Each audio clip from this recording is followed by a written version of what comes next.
ng Diyos at tayo'y manalangin.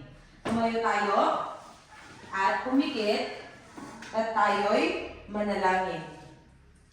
Panginoon, maraming salamat po sa bagong araw na ito at sa pagkakataong makapag-aral. Gabayan po ninyo kami sa aming pag-aaral upang matuto ng mabuti, maging masipag at maunawaan ang mga aralin na ituturo sa amin. Amen. Amen. Umupo na mga bata.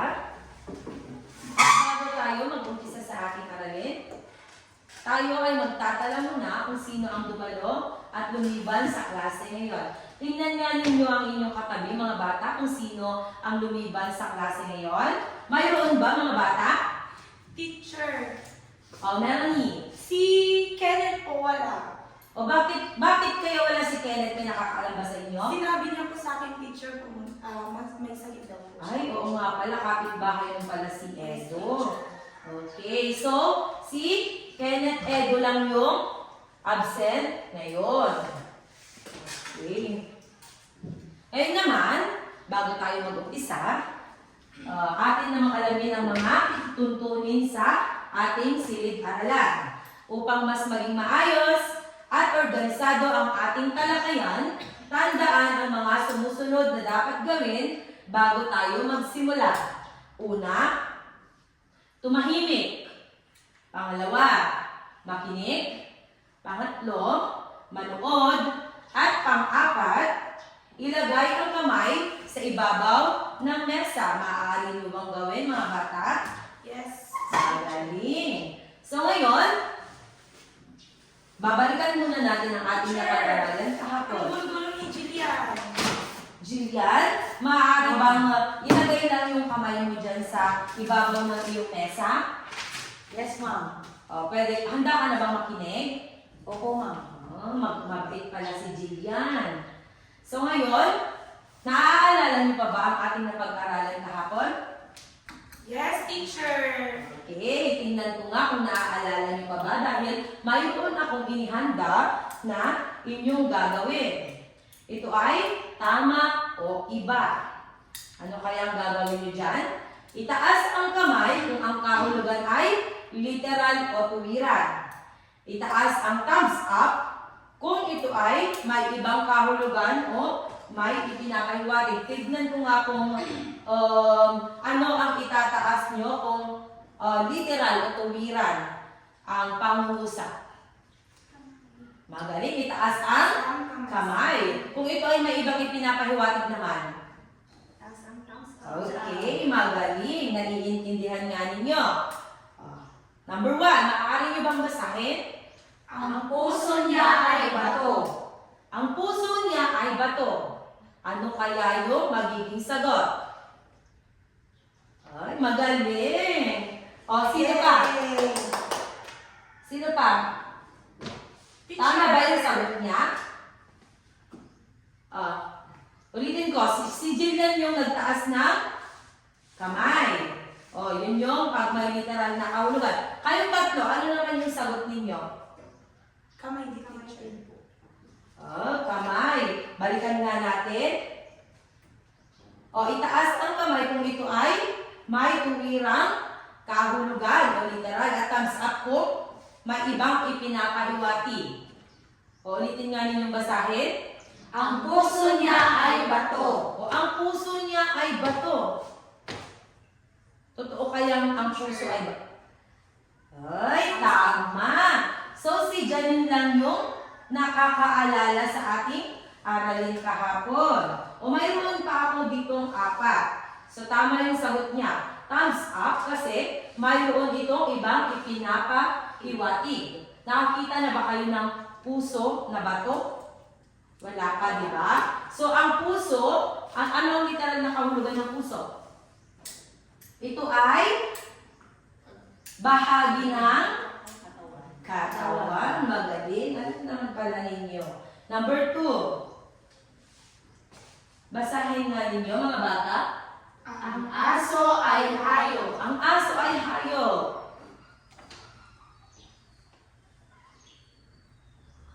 Ay, hindi pa rin tama. Ang aso ay hayop.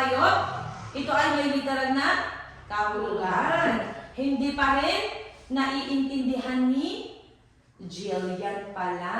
So, ano bang dapat mong gawin, Jillian, para maintindihan mo yung ating aralin? Makinig, ma'am. Magaling. So, ngayon makikinig ka na. Opo, ma'am. Tama. So, ngayon,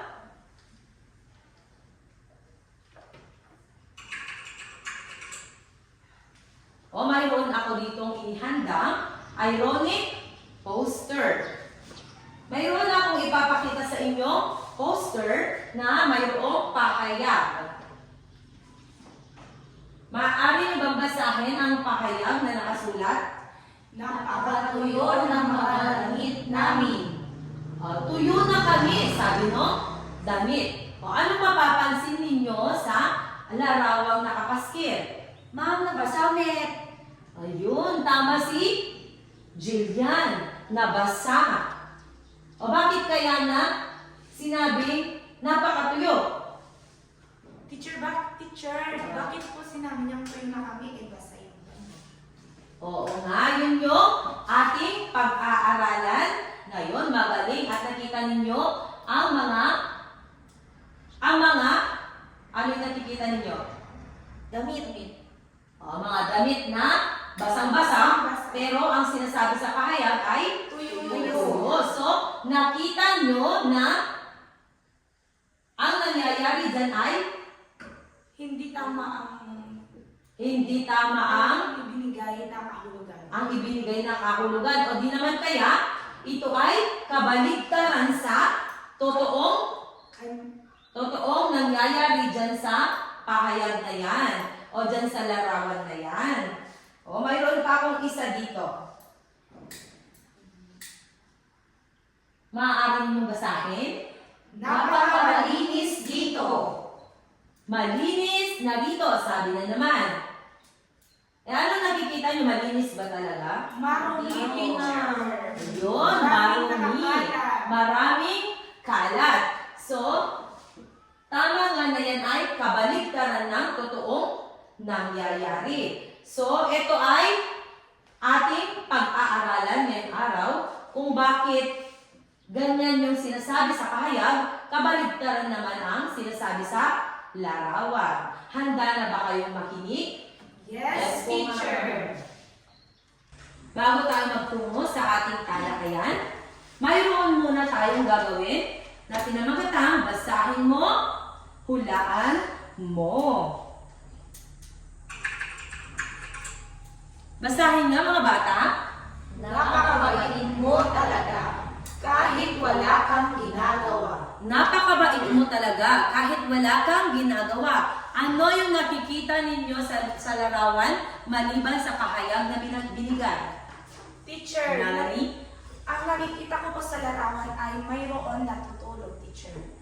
Mayroong natutulog. Subalit, ang sinabi sa pahayag ay Pinupuri niya yung natutulog. pinupuri niya yung natutulog. Tama naman. Pero bakit kaya taliwas yung sinasabi o yung nakikita sa larawan at sa sinasabi ng pahayag? Napakabait mo talaga. Wala kang ginagawa. Ano kaya ito? Ito ba ay purihan o ito ba ay panunukso? Tignan mabuti.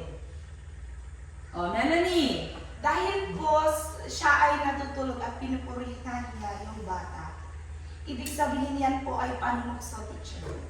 Kasi hindi naman po siya, wala naman po siyang ginagawa eh. Bakit niya sinabihan ng napakabait? Okay, tama. Ikaw naman, Jillian, ano kayang masasabi mo sa larawan na ito?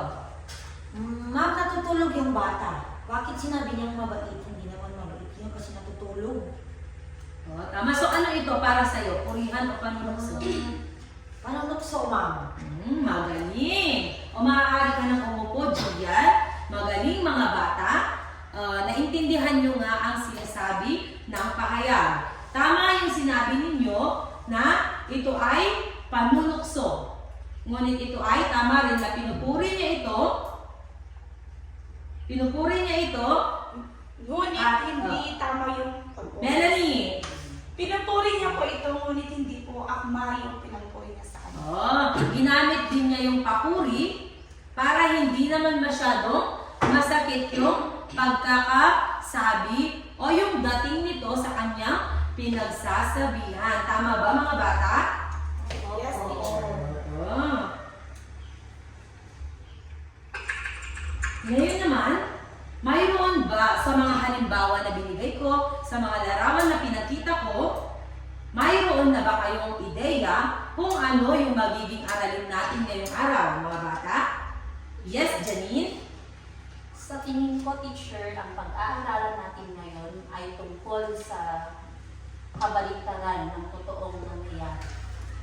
Okay, umupo ka na, Janine. Palakpakan natin si Janine.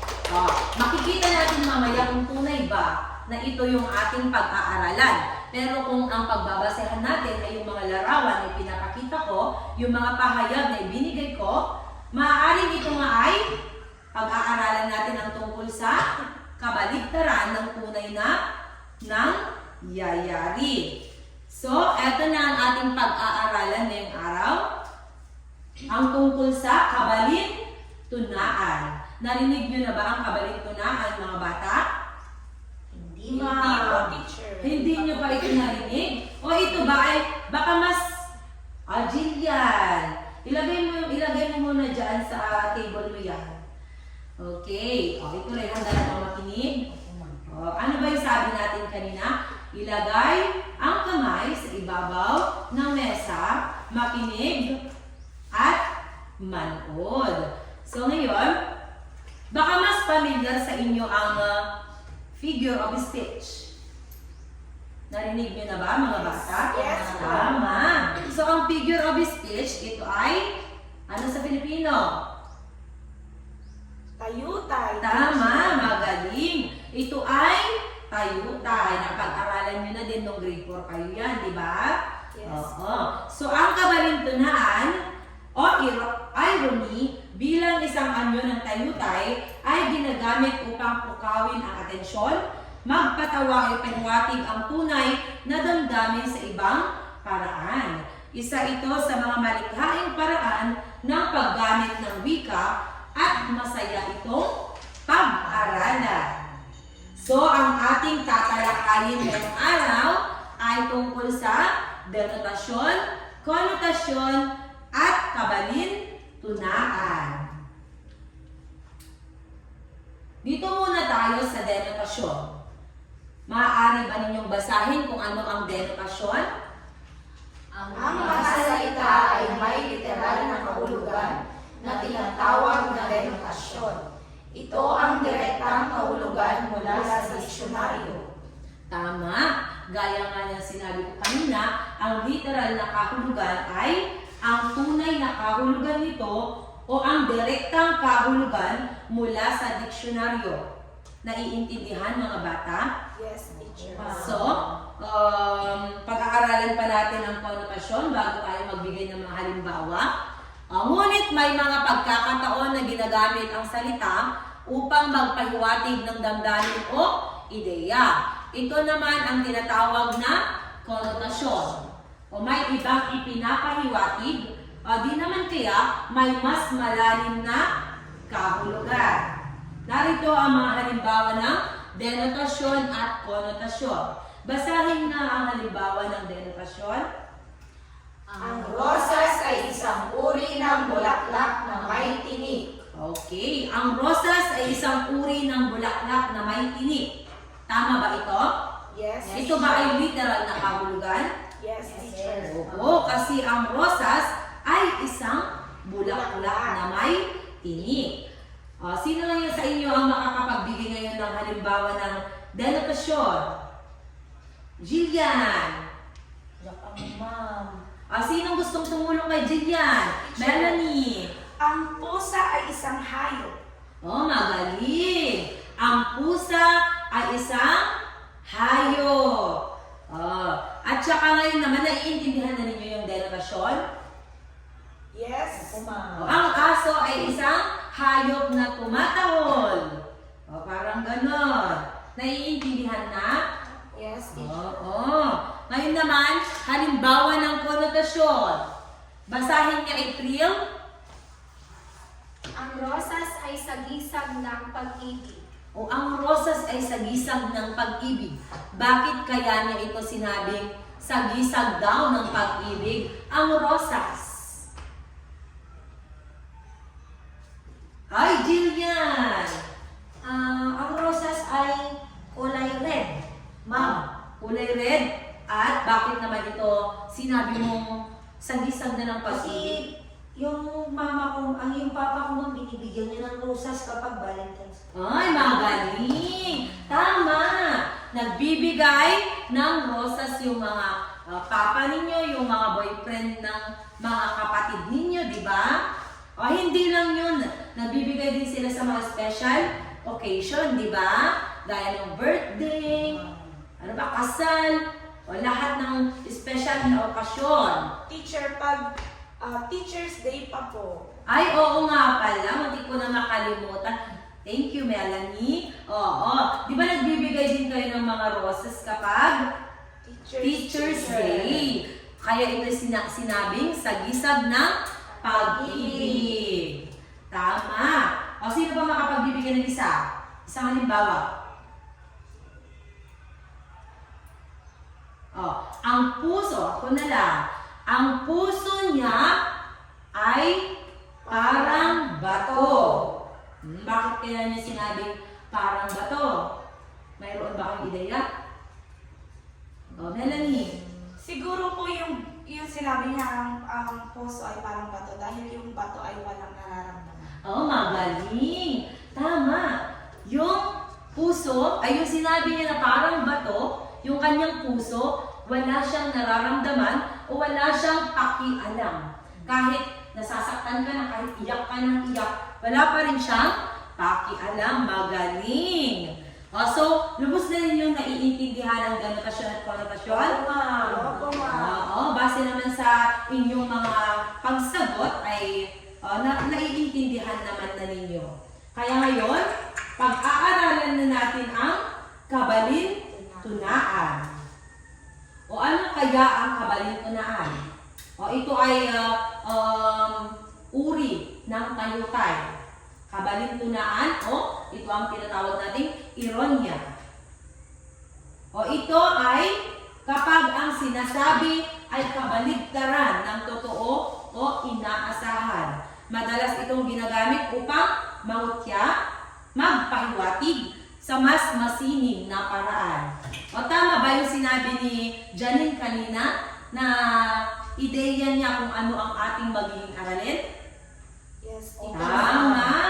So ang kabalintunaan ay, in short, kabaligtaran ng totoo o inaasahan. Tama din yung sinabi niya na ginagamit upang mangutya o magpahiwatig sa mas masining na paraan gaya ng halimbawa natin kanina.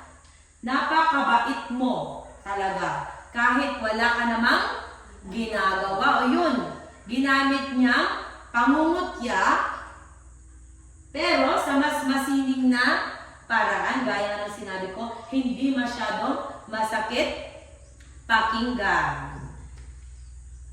O gaya nito, kapag may nagsabi na sa isang tamad na estudyante na napakasipag mo talaga, ito ay halimbawa ng kabalintunaan. Sabi niya, bakit kaya? Bakit kaya sinabi niya dyan na halimbawa ng kabalintunaan?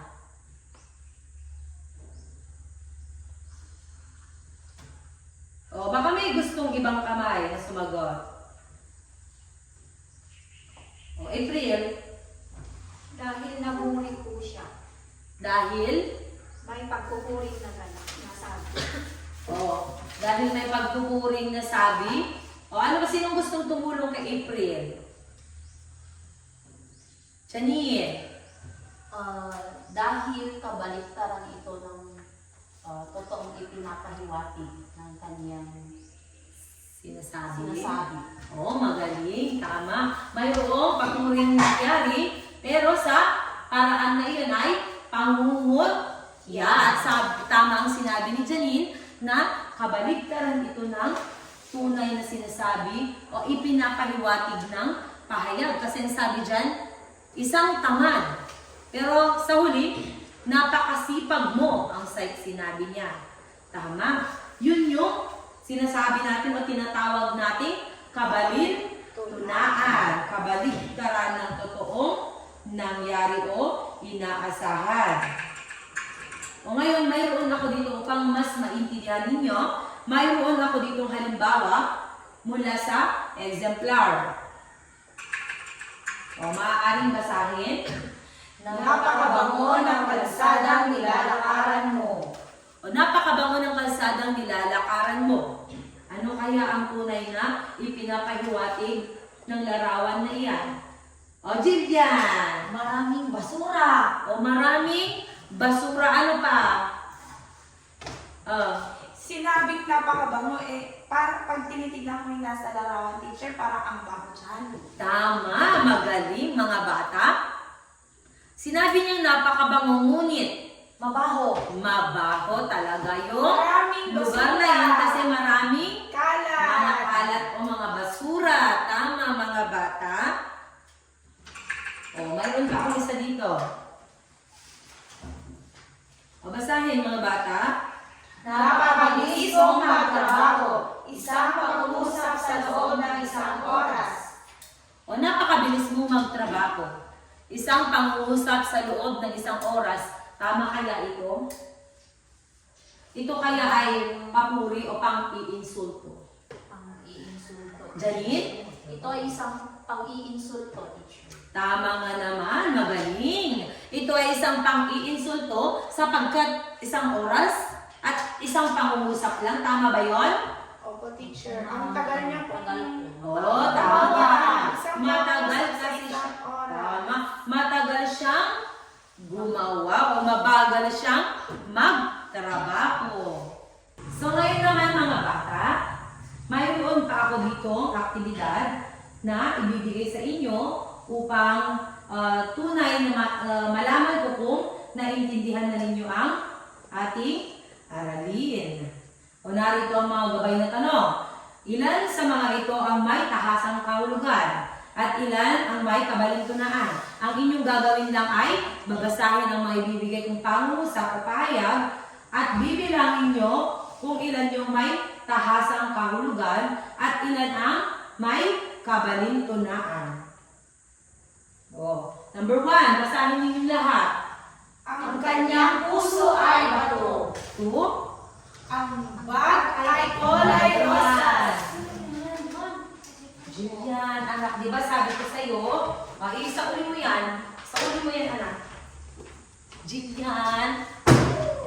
Julian, umupo na. Umupo na. Wag na malikot. Bisina ko, Mamaya, patapos na tayo. Wag na malikot, Julian. Ilagay ang kamay sa mesa.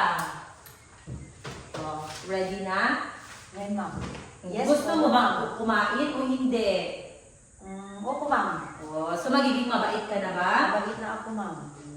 So mag-sorry ka kay Janine. Sige na, mag-sorry ka na. Sorry. So okay na kayo? Okay na tayo? Okay na tayo. Sige, makinig na kayo ha? Ma'am. Ulitin natin number 2. Ang bag ay kulay rosas. Number 3. Napakabait mo talaga. Nakaupo ka lang buong araw. Number 4. Ang Ang bata ay nag-aaral sa silid-aralan. 5. Gustong-gusto niya ang kulay, kaya tinapon niya ito sa basurahan. So ngayon, ang inyong gagawin, bibilangin ninyo kung ilan yung may tahasang kahulugan at ilan ang may kabalintunaan.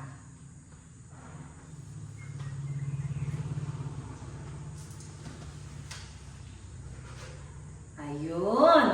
So, handa na ba? ingay ni Julian, teacher.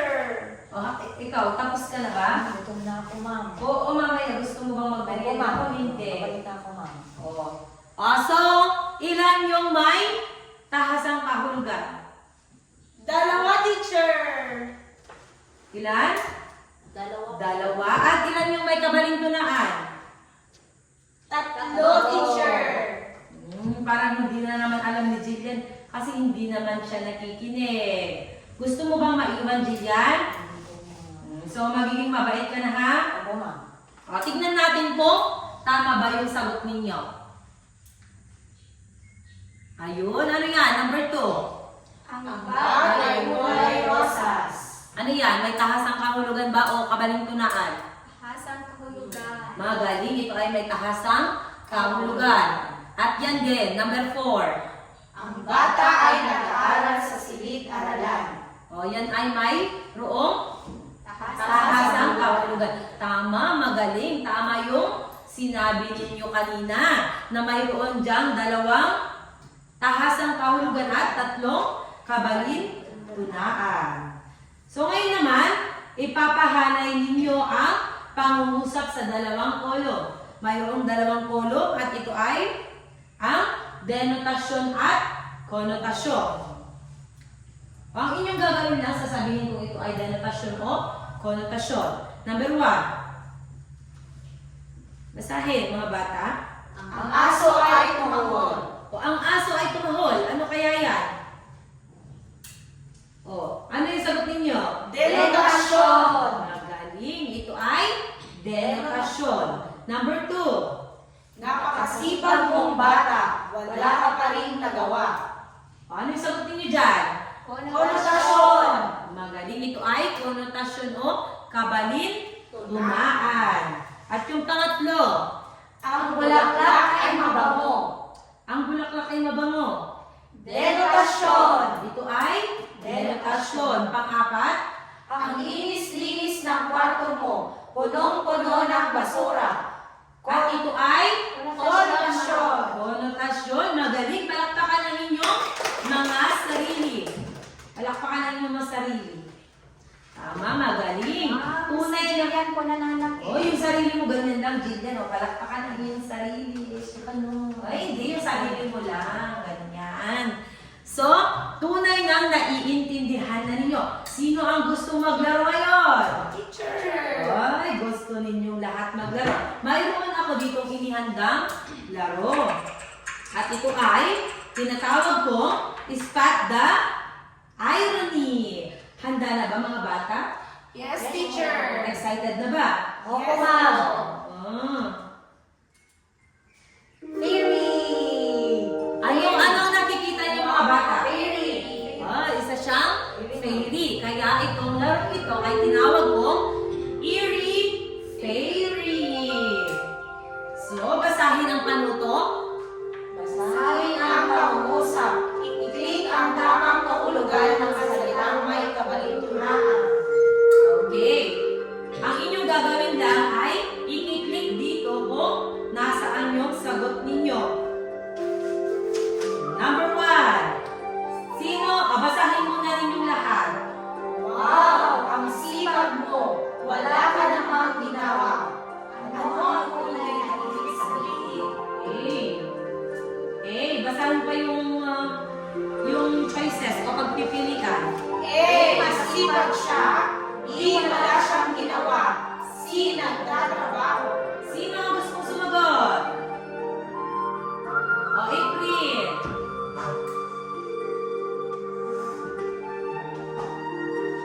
Dito. Igalaw-galaw mo lang dito at may arrow. Saka sabihin yung sagot. Hindi po. Wala siyang ginawa. Ay, magaling. Tunay nga, naintindihan din ni April. Tama ang kanyang sagot. Sabi nga ni Eerie Fairy. Number 2, basahin.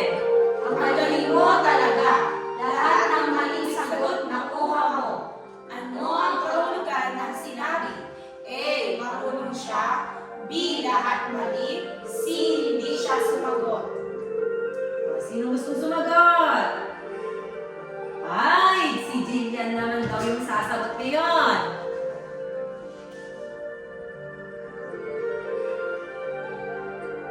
Tama yung sagot. Tama ang iyong sagot.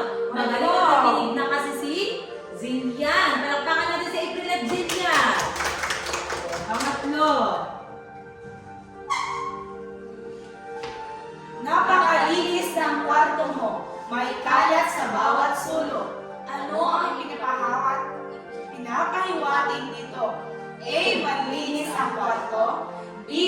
Ano ang kwarto? Si walang tao sa kwarto. O, sino naman ngayon doon sa sagot? O, Melanie.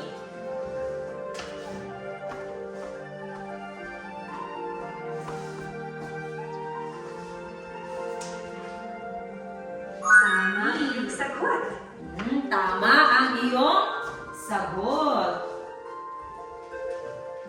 Pang-apat, basahin.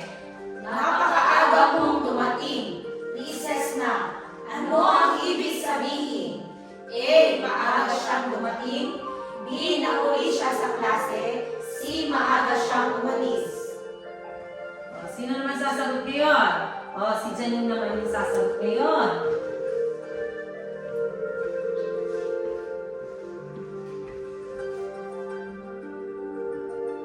Tama yung sagot.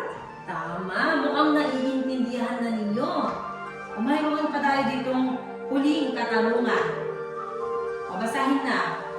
Salamat ha sa hindi mo pagtulong. Ano ang ipahiwatig sa pangungusap? A. Tinulungan siya. B. Hindi siya tinulungan. C. Pinuri siya. O, sino sasagot ngayon? Sa tingin ko, naiintindihan na ni Jillian. Tawagin natin si Jillian at siya yung sasagot kasi mabait na siya. Kaya sa tingin ko, naiintindihan na niya.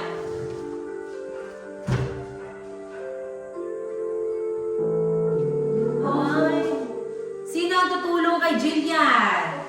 O, April. O, umiiyak na si Fairy. Ay, magaling. So, naiintindihan na ninyo ang ating aralin? Opo! O, kung tunay ngang naiintindihan nyo ang ating aralin, magkakaroon tayo ng differentiated activity.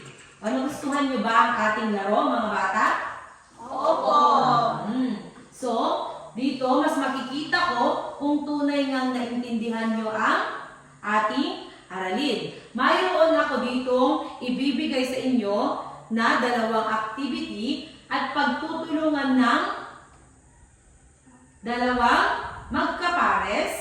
Handa na ba kayo mga bata sa ating differentiated group activity? Opo, ma'am. Nagustuhan nyo ba ang ating laro na Eerie Fairy?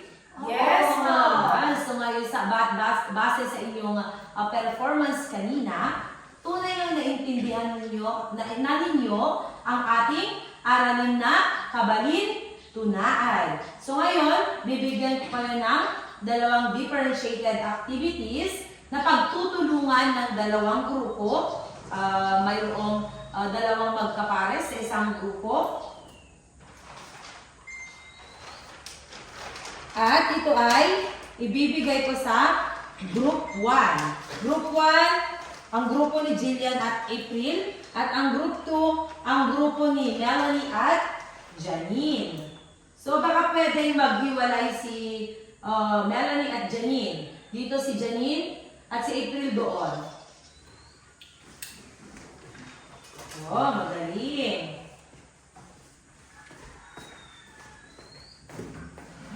Bibigyan ko kayo ng 5 minuto upang gawin ang differentiated activities na ito.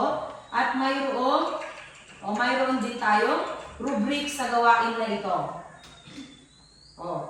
Pamantayan, ang magkakaroon ng 5 puntos ang mahusay, katamtaman 3 puntos, at nangangailangan ng tulong 2 puntos. At ito yung magiging bracket ng inyong score. 2 to 4 points, nangangailangan ng pagsasanay. 5 to 7 puntos, mahusay. At 8 to 10 points, napakahusay. Handa na ba mga bata? Yes, Magkakaroon lang kayo ng 5 minuto upang gawin ito. At pag na-click ko na yan at nag-umpisa na mag-count o magbilang, mag-uumpisa na rin kayo. Group 1 at Group 2.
susumite. So, i-report ninyo yan dito sa harap. May paskil na dito yung group 1 at dyan sa kabila yung group 2.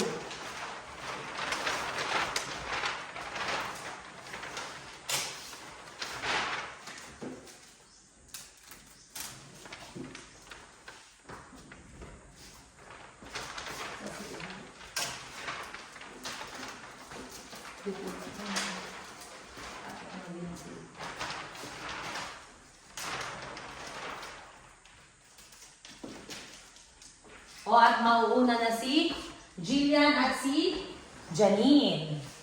Tumayo doon sa harap. At tignan natin kung tama ang inyong ginawa. Number 1, ahas, taong puso Basahin mo umapanig. na yung panuto. Panuto, ipares ang salita sa hanay A sa tamang kahulugan sa hanay B. Hanay A, ahas. Number 1, ahas. Letter C, ma'am. Taong puso umapanig lang. Number 2, ginto ang puso, mabait at matulungin. Number 3, between, kilalang tao. Number 4, liwanag, pag-asa. Number 5, bato ang dibdib, walang pakiramdam. Magaling! Tama ba yung ginawa nila?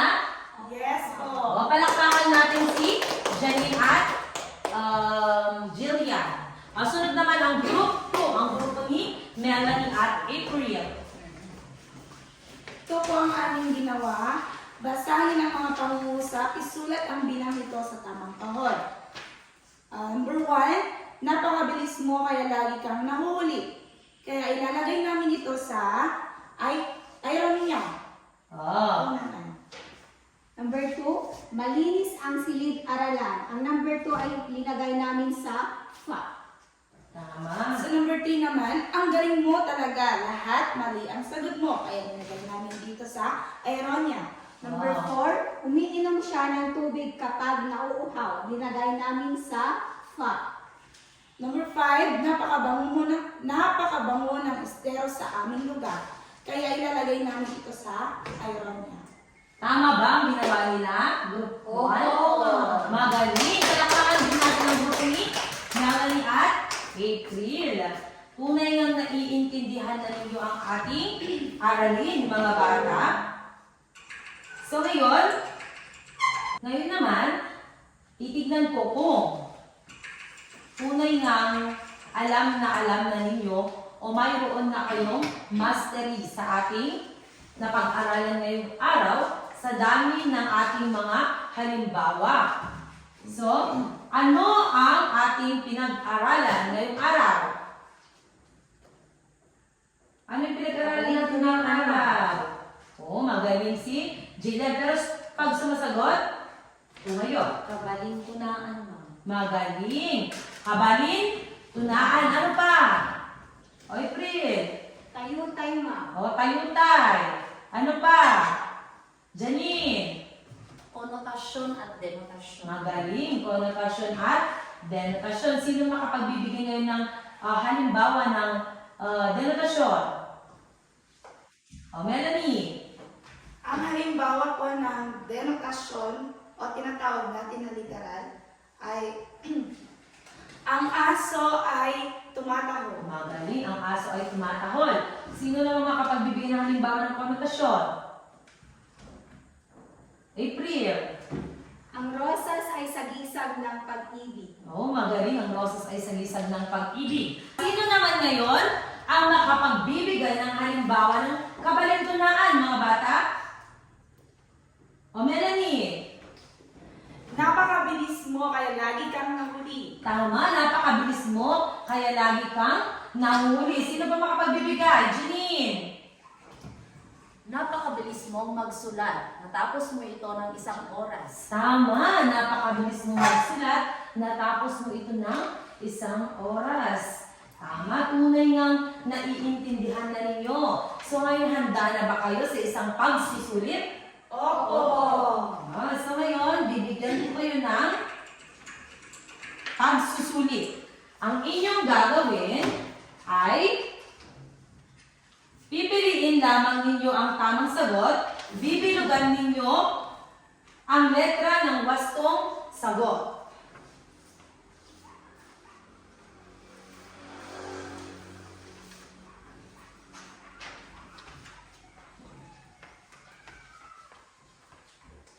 Basahin mabuti mga bata.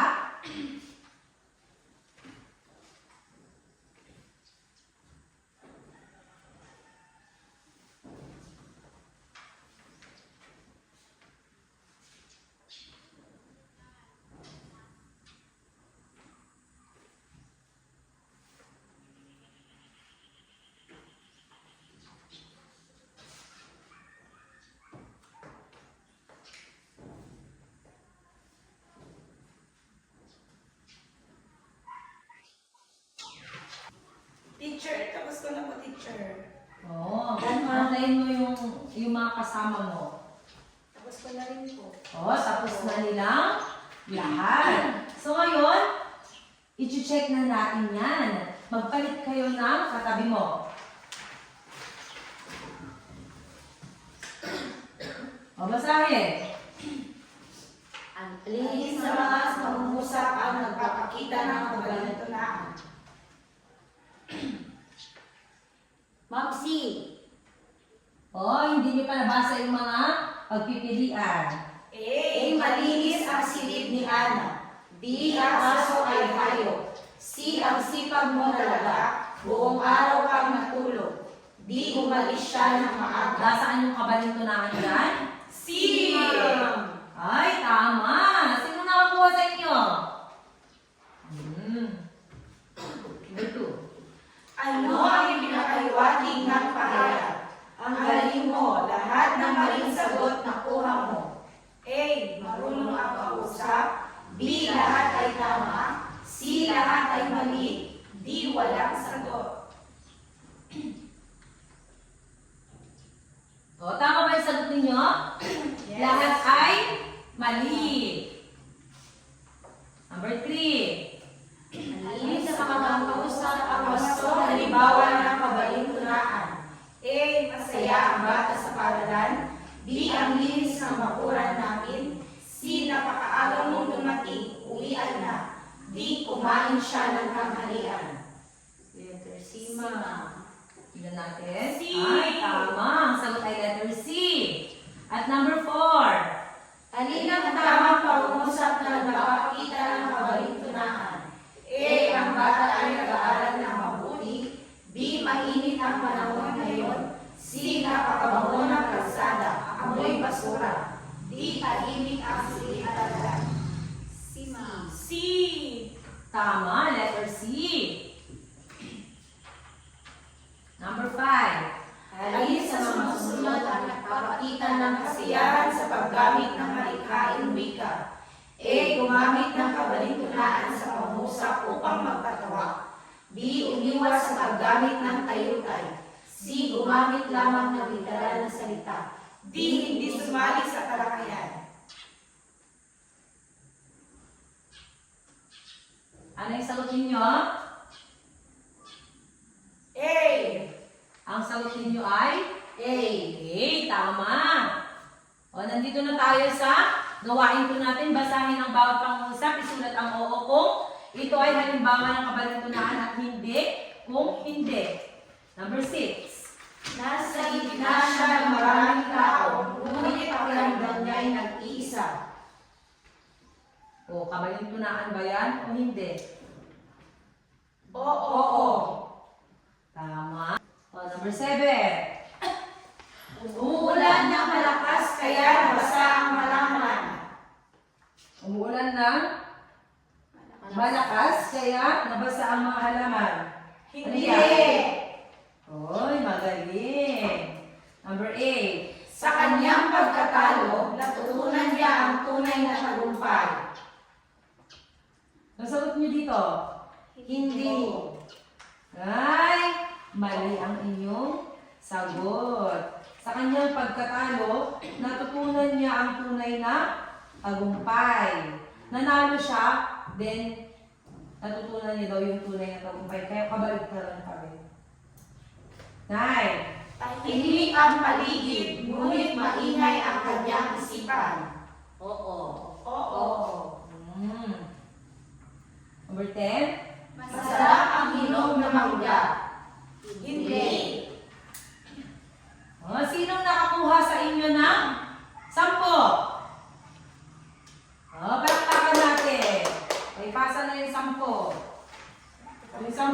may 10 pa.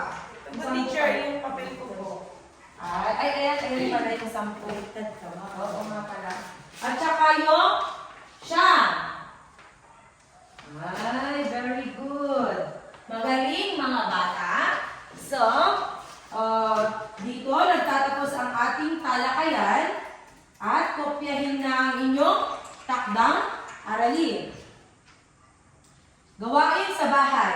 Gumupit ng isang larawan mula sa dyaryo o magasin. Sumulat ng isang pangungusap gamit ang kabalintunaan upang ilarawan ito.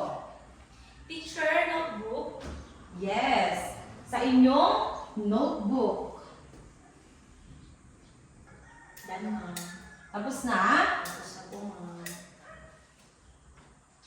Tapos na mga bata? Opo. Maraming salamat sa inyong pakikinig sa araw na ito mga bata. Palakpakan ng inyong mga sarili at dahil nagpakabait kayo ngayong araw, tumayo kayo at gawin natin ang Junisha Club. O, gawin nyo dito.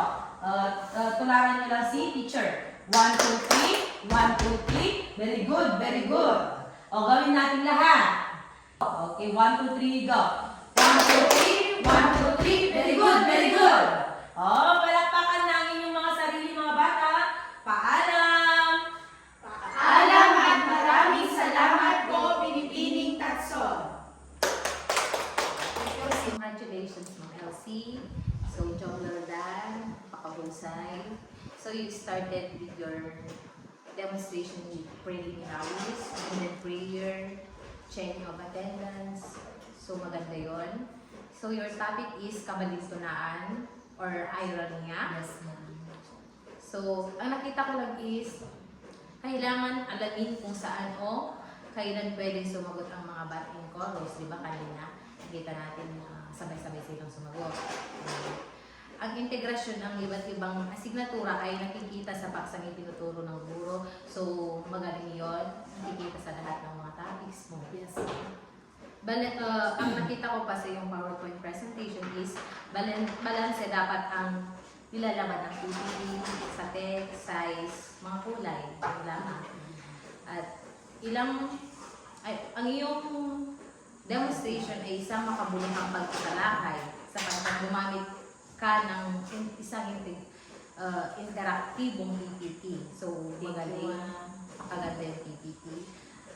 Sa pagdidisiplina ng mga bata, epektibo ang iyong paggamit ng yung teaching strategies para sa iba't ibang mga bata, which is good.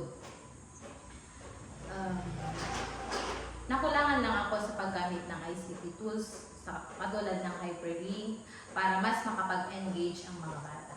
So next time, gagamit ka ng hyperlink para mas interactive po ang iyong demonstration. So overall, maganda ang pagpapakilala ng aralin at engagement ng mga estudyante sa simula hanggang matapos ang aralin. So congratulations, Ma'am Elsie. Thank you, ma'am.